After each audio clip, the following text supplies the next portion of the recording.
শিক্ষাই সম্পদ, let's study in Bengal. Co-presented by career করতে তোমার পাশে আছে জেআইএস ইউনিভার্সিটি। ভর্তি হতে অ্যাপ্লাই করো জেইটি 2024-এ। Dream placement with a package of 1 crore. Transform with Adamas.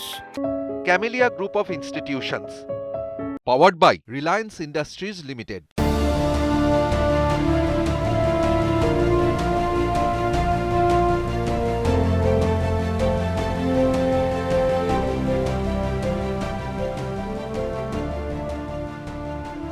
News 18 Bangla আয়োজিত শিক্ষায় সম্পদ লেটস স্টাডি ইন বেঙ্গলে আরও একবার আপনাদের প্রত্যেককে স্বাগত জানাচ্ছি। আমি প্রিয়াঙ্কা।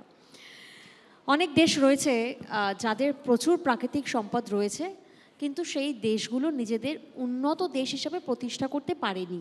তার একটাই কারণ, দক্ষ কারিগর, দক্ষ জনবল বা কারিগরি শিক্ষা এবং একটি উদ্যমী সরকারের অভাব বোধহয় কোথাও না কোথাও রয়েছে। আবার এমনও অনেক দেশ রয়েছে যাদের প্রাকৃতিক সম্পদ নেই, কিন্তু শুধুমাত্র শিক্ষাকে গুরুত্ব দিয়ে তারা উন্নত দেশে প্রতিষ্ঠিত হয়েছে। সিঙ্গাপুর, জাপান আপনারা প্রত্যেকেই জানেন। এখানে আরও একটি প্রশ্ন কিন্তু উঠছে যে শুধুমাত্র শিক্ষার বা সাক্ষরতার হার বাড়ালেই কি হবে? এটাও তো জানা দরকার যে একটি দেশে কী ধরনের শিক্ষার প্রয়োজন এবং সেই শিক্ষা লাভের সুযোগটা কি প্রত্যেকেই পাচ্ছে। কেন বলছি? কারণ এই জন্যই তো আজকের আমাদের আলোচনার বিষয়, অর্থের সংস্থান ছাড়া সবার জন্য উচ্চশিক্ষা অসম্ভব। সমিতবাবু, আপনি সমর্থন করছেন?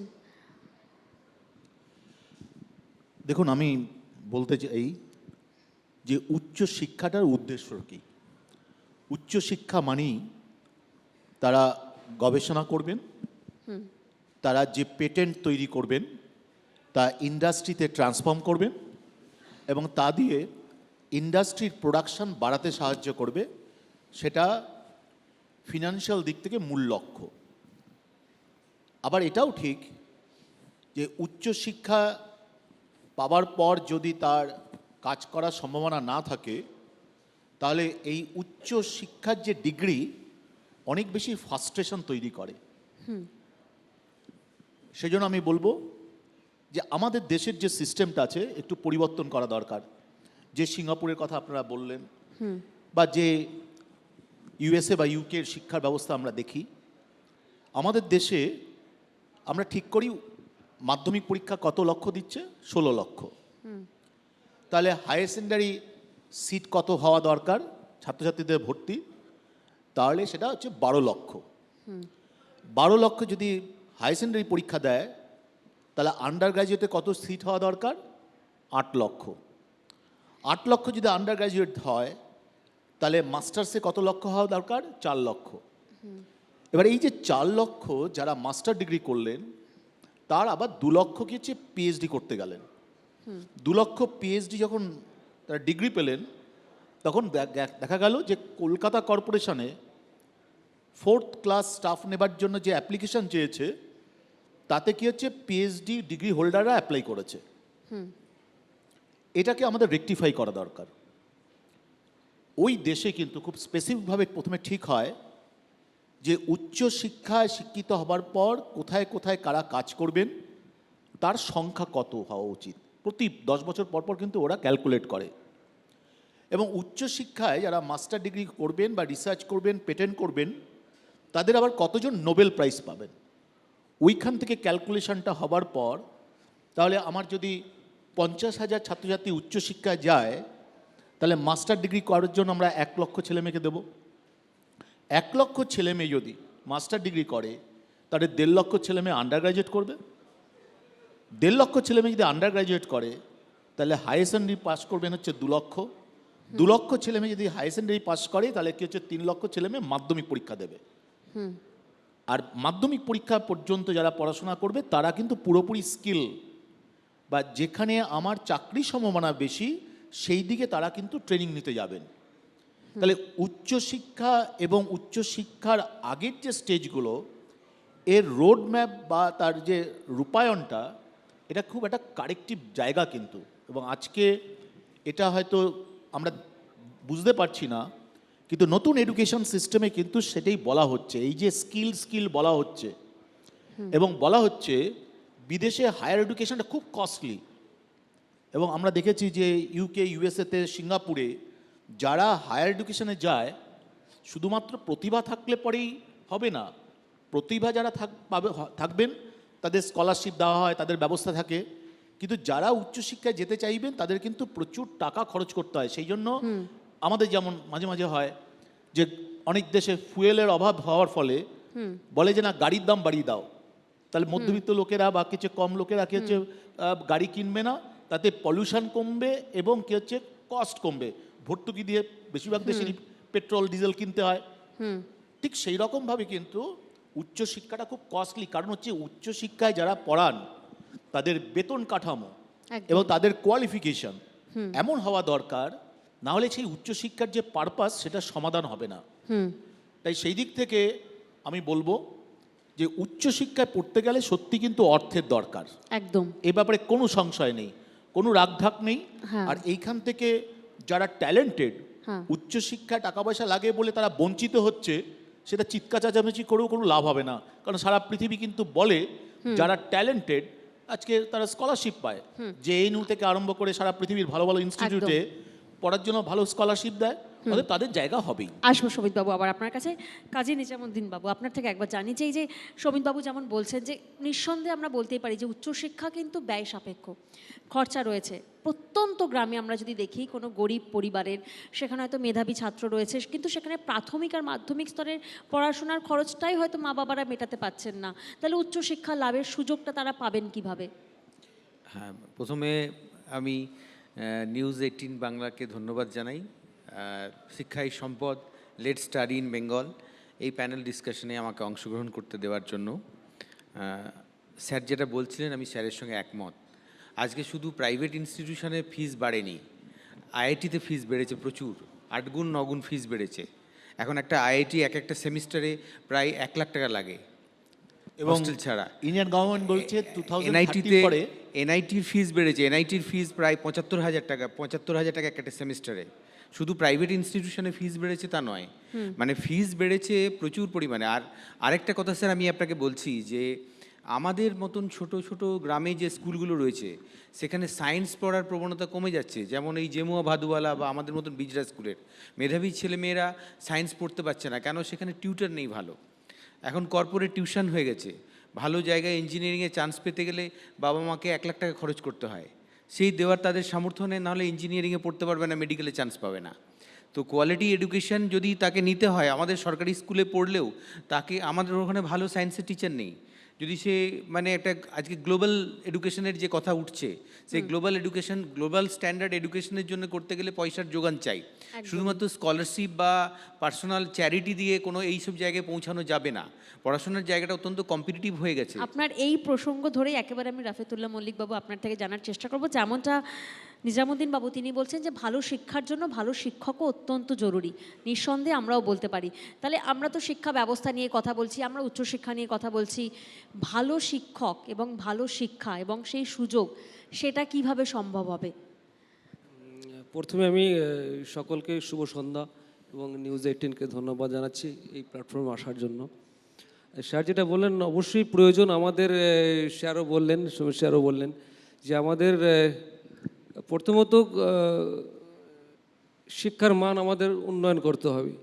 শিক্ষার মান উন্নয়ন করতে গেলে আমাদের বেশ কিছু জিনিস আমাদের নজর রাখতে হবে, যেটা হচ্ছে উপযুক্ত শিক্ষার মান নিতে গেলে আমাদের শিক্ষকতার যে গুণমান, সেই গুণমানটাকে আমাদের সঠিক রাখতে হবে। সেই শিক্ষকতার গুণমানটাকে আমাদের ঠিক রাখতে গেলে যেটা রিসার্চের ডেভেলপমেন্ট, সেই রিসার্চ ডেভেলপমেন্টটা আমাদের রাখতে হবে। এবং আমাদের ভারতবর্ষের প্রায় 1113টি ইউনিভার্সিটি বর্তমান এখন। সেই প্রত্যেকটি ইউনিভার্সিটির সঙ্গে আমাদের প্রত্যেকটি ইউনিভার্সিটির কোলাবোরেশন থাকতে হবে। এবং প্রত্যেকটি ইউনিভার্সিটির সঙ্গে প্রত্যেকটি ইউনিভার্সিটির মধ্যে কোলাবোরেশন যদি না থাকে আমরা ডেভেলপমেন্ট করতে পারবো না। সেই ডেভেলপমেন্ট যদি রিসার্চের থ্রুতে আমরা আমাদের শিক্ষককে এবং সঠিকভাবে প্রশিক্ষণ দিয়ে আমরা সঠিক শিক্ষক পাই আমরা, তাহলেই আমরা যে স্কুল কলেজ এবং বিশ্ববিদ্যালয় আমাদের আছে সেখানে আমরা তাদের সঠিকভাবে নিয়োগ করতে পারবো। সেখানে আমাদের সঠিক উপযুক্ত শিক্ষক থাকলেই তবে আমরা উপযুক্ত ছাত্রছাত্রীদের আমরা তৈরি করতে পারবো। একদমই। পার্থবাবু, শিক্ষা প্রতিষ্ঠান সরকারি বা বেসরকারি যাই হোক না কেন, মেধাবী ছাত্রছাত্রীদেরকে সামনে এগোনোর জন্য বা তাদেরকে উচ্চশিক্ষার সুযোগ করে দেওয়ার জন্য শিক্ষা প্রতিষ্ঠানের ভূমিকা অবশ্যই থাকা উচিত। একদম ঠিক বলেছেন। মেধাবী ছাত্রছাত্রীদের জন্য কোনো জায়গায় কোনোভাবে অসুবিধে হয় না। সরকারি প্রচেষ্টায় বিভিন্ন স্কলারশিপের ব্যবস্থা আছে। স্বামী বিবেকানন্দ স্কলারশিপ হলো বা ঐক্যশ্রী স্কলারশিপ হলো, বিভিন্ন ধরনের স্কলারশিপ আছে যার দ্বারা ছেলেমেয়েরা যথেষ্ট স্কলারশিপ অ্যামাউন্ট পায়, তাদের এই টিউশন ফিস অ্যাটলিস্ট কিছুটা মেকআপ করার জন্য। আরেকটা স্কিমও রয়েছে তাদের মধ্যে, যেটা হচ্ছে টিএফডব্লিউ স্কিম, টিউশন ফি ওয়েভার। যাদের আর্থিক পরিস্থিতি ভালো না, তাদের একটা নিয়ম আছে, এই বছরে 7 লাখ টাকা 5 লাখ টাকা থেকে কম ইনকাম থাকলে তাদের টিউশন ফি ওয়েভার স্কিমে তারা পড়তে পারে। প্রত্যেক সরকারি অনুষ্ঠানে যেভাবে সুবিধা আছে, বেসরকারি অনুষ্ঠানগুলোতেও আজকাল অনেক স্কলারশিপের ব্যবস্থা করা হয়েছে। বিভিন্ন জায়গায় মার্ক ভালো রেখে থাকলে মেধাবী ছাত্রছাত্রীদের জন্য বেসরকারি অনুষ্ঠানগুলো তারা স্কলারশিপ দেয়। আমরা যেমন জেএস গ্রুপেও আমরা যথেষ্ট স্কলারশিপ দিই বা ছেলে মেয়েদের তাদের পড়াশোনা করার জন্য। আরেকটা সুবিধা আছে, একটু কিছু সময় আগে যে ব্যাপারটা ডিসকাশন হচ্ছিল, আর্ন হোয়াইল লার্ন, মানে ছেলেরা পড়াশোনা করার সময় তারা কিছু এক্সট্রা কাজ কলেজে করে তারা কিছু মান্থলি একটা ইনকাম পায়। সেটা আমাদের গ্রুপে বিভিন্ন কলেজে এটা এক্সিস্ট করে, যার দরুন অনেক ছেলে মেয়ে মান্থলি ওদের এক্সপেন্ডিচারেও কিছু টাকার সাহায্য পায়।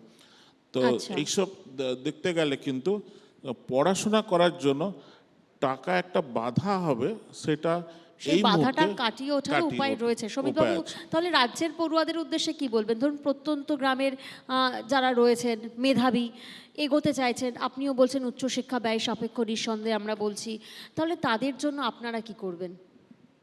দেখুন, প্রত্যন্ত গ্রামে ছেলেমেয়েরা যদি সত্যি তারা প্রতিভাবান হয়, সেখানে কিন্তু স্কোপ আছে। কারণ এই যে একটু আগে ওনারা বললেন, ঠিক সেই রকমভাবে গভর্নমেন্ট ইনস্টিটিউটের ক্ষেত্রে চান্স পেলে পরে সেখানেও ফ্রিতে পড়ার ব্যবস্থা আছে, স্কলারশিপ রয়েছে। আমাদের প্রাইভেট ইউনিভার্সিটি, মানে university funded by the private, Adamas university, সেখানেও সুযোগ রয়েছে। সেই জন্য এটাকে ওরকম দৃষ্টিভঙ্গি থেকে যে প্রত্যন্ত গ্রামে প্রতিভাবান ছেলেমেয়েরা রয়েছেন অথচ অর্থের অভাবে পড়াশোনা করতে পারছেন না, এটা কিন্তু এখন আর ঘটে না। কারণ আপনি লক্ষ্য করবেন, ভারতবর্ষের মধ্যে পশ্চিমবঙ্গ এমন একটি রাজ্য এই মুহূর্তে যে সত্যি পড়াশোনা করতে চায়, তার পড়াশোনাটা ফ্রি, তার পোশাকটা ফ্রি, সে যাতায়াত করবে সেটাও ফ্রি।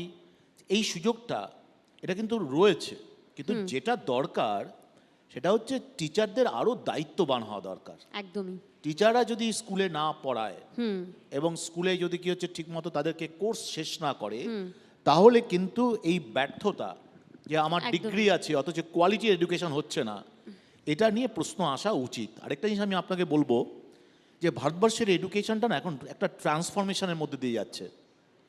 আমরা যে ইউনিভার্সিটিগুলোর কথা বলি বিদেশের, যেগুলো 350-400 বছর হয়ে গেছে, তারা কিন্তু কখনো ছেলেমেয়েদের পড়িয়ে তার থেকে কোর্স ফিস প্রফিট করে না। কিন্তু অ্যাকচুয়ালি তারা যে পেটেন্ট তৈরি করে, আপনি জানেন গুগল এবং ফেসবুক, এই দুটো জিনিসই কিন্তু কোনো একটা ইউনিভার্সিটি থেকে তৈরি হয়েছে, তারপরে কমার্শিয়ালাইজেশন হয়েছে। এবং ওখানে নিয়ম আছে, কোনো ইউনিভার্সিটি যদি কিছু কমার্শিয়াল ভেঞ্চার তৈরি করে, যতদিন সেটা মার্কেটে আর্ন করবে 1% বা 2% রেভিনিউ যাবে ইউনিভার্সিটির ঘরে। এবং যে হার্ভার্ড, যে এমআইটির কথা আমরা বলি, যে হার্ভার্ড এবং এমআইটিকে বলা হয় যে ইউএসএ গভর্নমেন্টের কাছেও এত টাকা নেই, অথচ ইউনিভার্সিটির কাছে এত টাকা আছে। কোত্থেকে এলো? ওরা অ্যাকচুয়ালি ওই ইন্ডাস্ট্রি পেটেন্ট থেকে, কনসালটেন্সি থেকে টাকাটা তুলেছে। তার ফলে ইন্ডিয়ান এডুকেশন সিস্টেমে এখন যে ন্যাক সিস্টেম হয়েছে, ওখানেও কিন্তু এই কনসালটেন্সি রয়েছে, পেটেন্ট রয়েছে, এবং সেইখান থেকে ইন্ডিয়ান ইউনিভার্সিটিগুলো শুধুমাত্র কোর্স ফিজের উপর নির্ভর করবে না, কিন্তু আগামী দিনে ওইটা হবে সোর্স অফ মেইন কি হচ্ছে তার ফিনান্স, এবং তার সাহায্যে কিন্তু ভালো কোয়ালিটির পড়াশোনা ছেলেমেয়েদের করা যাবে। এবং সেখানে আর্থিক সীমাবদ্ধতার জন্য কেউ পড়াশোনা করতে পারছে না, এটা কিন্তু ঘটবে না। এখনও ঘটে না। একদমই এই প্রসঙ্গ থেকে আমি যাব রাফিতুল্লাহ বাবু আপনার কাছে, যে যেমন শমিত বাবু বলছেন যে আর্থিক বা অনটনের জন্য উচ্চশিক্ষা আটকে যাবে, সেটা হয়তো আর হবে না। তাহলে সেই জায়গা থেকে আমরা যদি দেখি যে শিক্ষা প্রতিষ্ঠান তারাও তো চেষ্টা করছে, ধরুন তারা এগিয়ে আসছে স্কলারশিপ দেওয়া বা কোর্স ফিস কমানো, কিন্তু সেখানে কি কোথাও না কোথাও যেগুলো ডিগ্রি কোর্স রয়েছে বিএ, বিএসসি, বিকম, সেখানকার শিক্ষার্থীদের একটা চাকরি পাওয়া বা না পাওয়া নিয়ে একটা টানাপোড়েন চলতে থাকবে? যেটা হচ্ছে এখন জেনারেল স্টাডির ক্ষেত্রে এখন জবের একটা সত্যি ক্রাইসিস চলছে।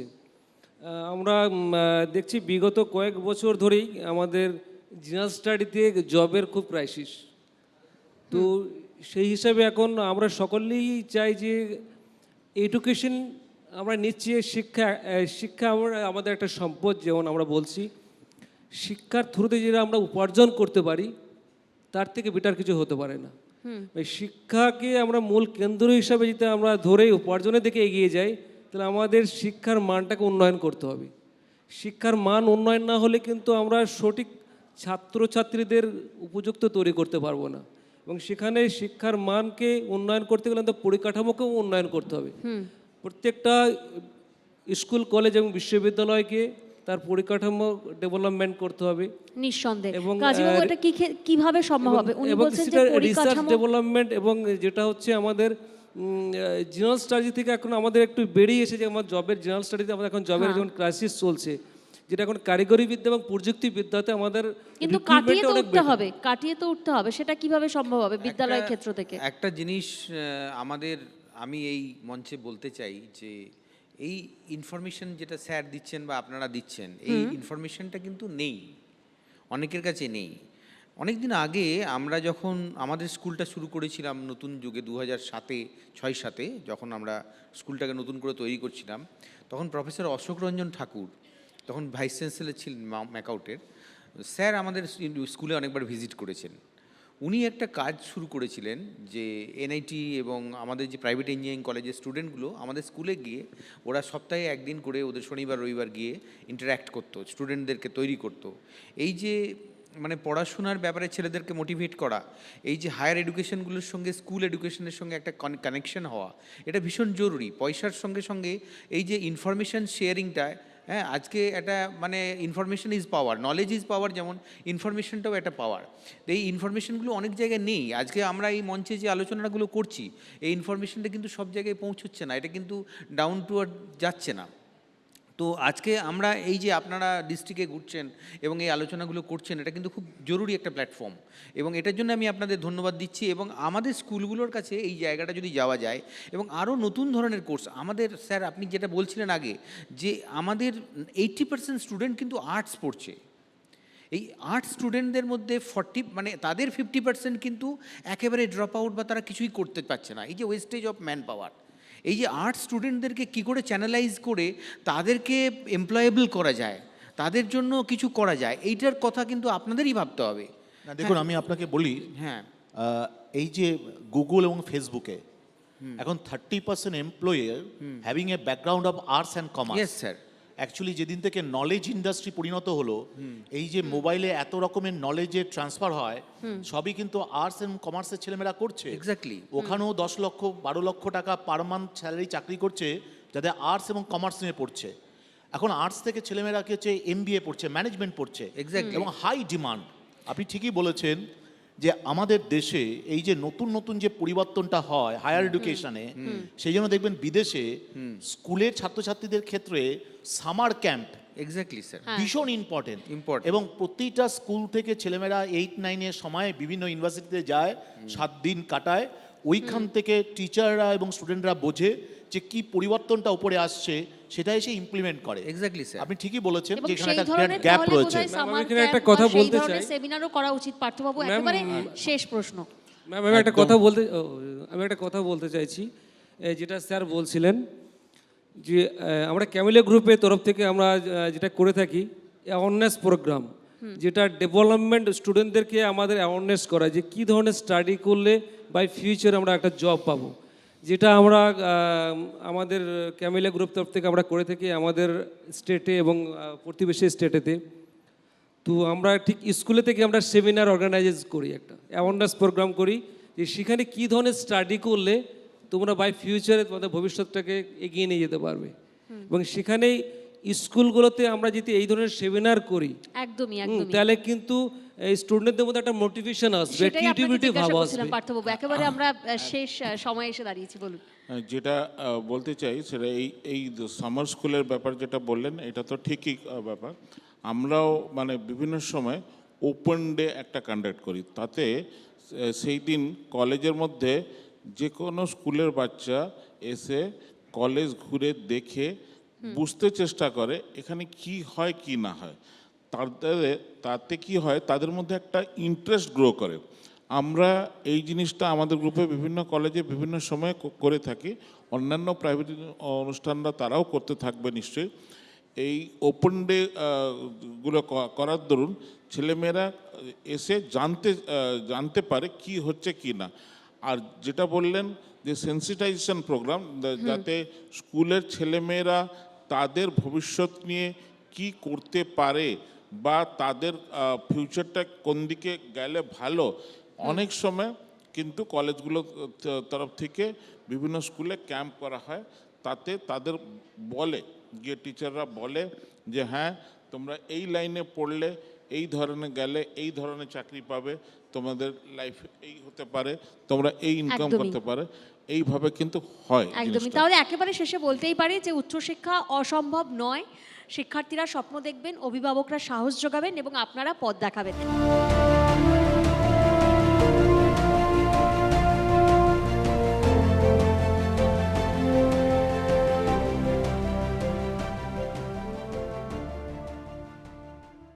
শিক্ষাই সম্পদ, let's study in Bengal, co presented by career করতে তোমার পাশে আছে জেআইএস ইউনিভার্সিটি। ভর্তি হতে অ্যাপ্লাই করো জেইটি 2024-এ। Dream placement with a package of 1 crore. Transform with Adamas. Camellia group of institutions, powered by Reliance Industries limited.